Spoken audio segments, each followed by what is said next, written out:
Hello.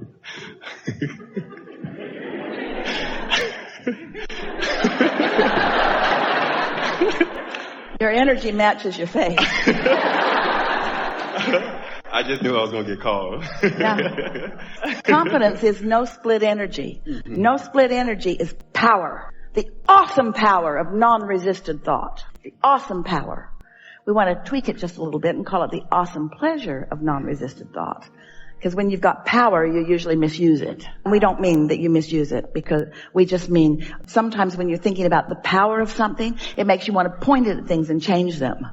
But if you understand the pleasure of non-resisted thought, now you know that you're attracting it, you're letting it in. Just like you did. Yeah. Sorry we used all your time. Well, no, it's perfect that you mentioned power, because that's centered around my question.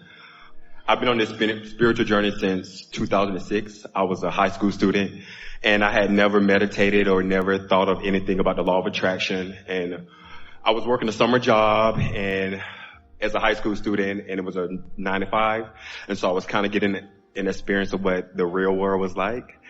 And so, one day after work, I got home and I asked myself for the first time, like, what did I want? Because I was about to graduate and I was about to be in the real world. And I was like, what do I really want to do?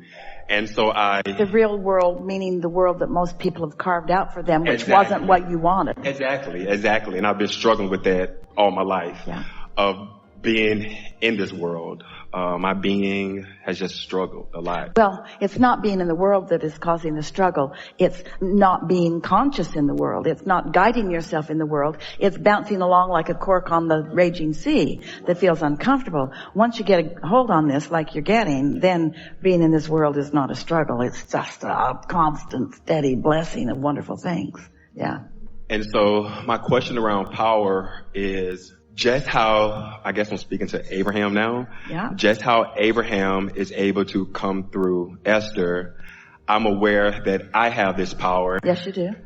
I'm aware of the power. It's not a power, it's a letting. Letting. Esther felt the shift in herself in those early days of meditation, when one day she stopped being afraid of what it might be. And the words in her mind were, all right, I'm willing. I'm willing to let whatever this thing that feels so good, I'm willing to let it rip. And I'm at that point now. It took me a long time to get here, to allow it to come through, because I've been afraid of it. I've been afraid of it.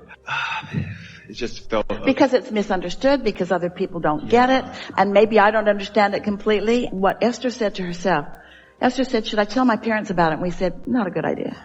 And she said, but I really think they should know. And we said, they're not going to be ready for it. And Esther said, when will they be ready for it? And we said, once they make their transition into non-physical, they'll be ready for it. Because it'll just upset them, because there won't be enough words for you to help them to understand it.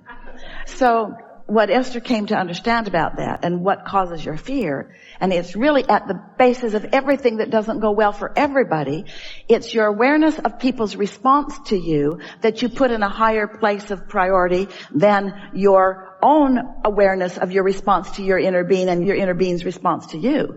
When we talked about the master earlier, we didn't mean it like when we said you can't serve two masters. What we really mean is you can't be under the influence of source energy and under the influence of something else.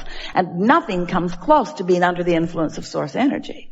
So once you begin to understand that, words don't teach. People sit in a room like this, and Abraham flows through Esther in a powerful way, and Esther does a good job of relaxing and allowing the clarity of what we mean to flow through the words that she finds at an unconscious level. And so it's a good experience for most people most of the time. But you could be thinking as you're sitting out there, well, that girl really she's sure about what she's talking about. She sure has a strong opinion about that. And the presentation is quite fluid and we know that you're getting it. You may get it like that and feel that way about it. It's just another opinion. Lots of opinions in the world. Everybody's writing a book about how one might find more harmony and happiness in life. And we understand that that might be what you're getting and all that you're getting. We also understand that if we can help you to resonate with the basis of who you are and what you know by encouraging you to meditate and quiet your mind. And when you quiet your mind, you stop thought. And when you stop thought, you stop resistance, and you allow your vibration to rise. So as your vibration rises, and then because you're in that harmony of vibration with your inner being, then what your inner being knows flows into your mind as a thought, as a sentence maybe. You ready for that? Or as an impulse. And you follow the impulse because it feels so good, and because it's strong, and because you recognize it. And then you get to, as our friend was pointing out earlier with the rabbits and so on, you get manifestations that amplify and give evidence to the vibration you know you accomplished. Now you've got it. Now you've had an experience. It's not words that have taught you. It's you shifted your frequency and you felt it and you found positive emotions and you knew it and you put two and two together and you understood it, and now you are empowered. And once you accomplish it with one thing, once one impulse leads you to something that feels good, our favorite impulse story is one of Esther. We'll be very brief about it. We used to tell a long version. We'll tell it the short version. Esther woke up one morning and coming out of meditation, she felt ravenous to move her furniture around. For no good reason, because every piece of furniture had been purchased for the spot it was sitting in. The house and the guest house are perfect, but nothing looks right to her suddenly. She wants to move it all around.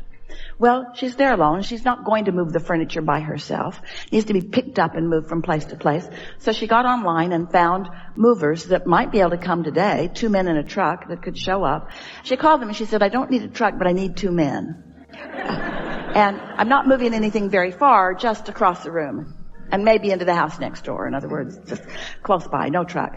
Well, the 2 men have to come with the truck. Okay, they can bring the truck, but I only need 2 men. So these 2 lovely people showed up, and Esther is so glad to see them, and they have such a good time together playing with moving the furniture around. But we want to tell you the setup for that. The setup that came before she woke up ravenous about moving furniture around. The very day before, she had come out of meditation and she was suddenly aware that she did not know how to operate the sound system in the house. Jerry knew how to operate it. He wasn't there. Rat bastard. Took off.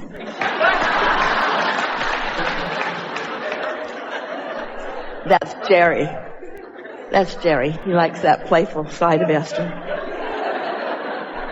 So Esther is playing with the sound system, and she discovered that there are zones she can turn sound on all over the property, and she found the menu where she could choose from different kinds of music, and she played with it for a long time and listened to this and then listened to this and then listened to this, and then she found rap, and she's listening to it and thinking, ooh, ooh, and then she's listening more and she's saying, ooh, I really like that, and then off she went into her day. And so then the next day she gets the impulse to move furniture around, and the men come and they're moving furniture around and they're having a good time. And then Esther says, look at this beautiful day. And they're saying, yes, it's San Diego. And one of them says, I'm moving. And Esther said, where? Why? Back to Alabama. Why? Why? I'm from Alabama.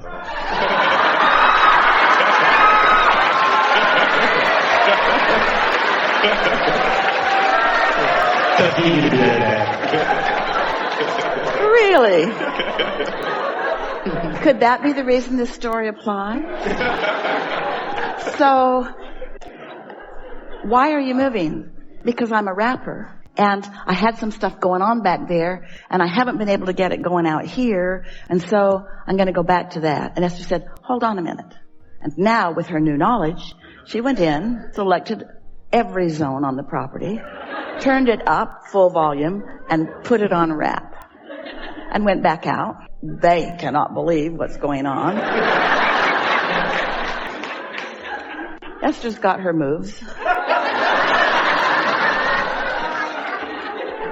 And they said, who are you? And Esther said, I'm a teacher. And they said, what do you teach? And Esther said, rap. And then she explained that they can have whatever they want whenever they want it. She has books in her cupboards and she's signing books. So now she understands why.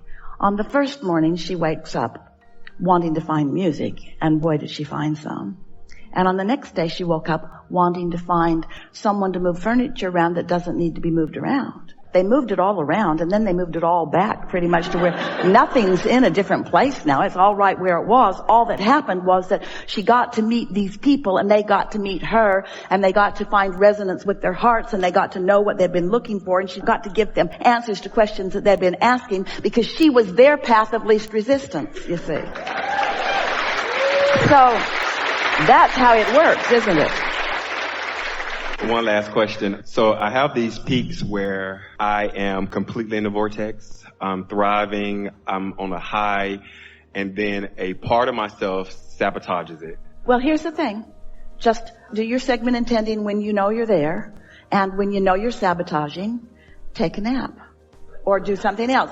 Don't writhe in it. Don't try to fix it when it's wonky, because you don't fix it when it's wonky. You just amplify it and remember it, because a wonky now makes a wonky next and a wonky next and a wonky next. You want something that sort of breaks that. You cannot talk yourself out of depression. You cannot talk yourself out of anger.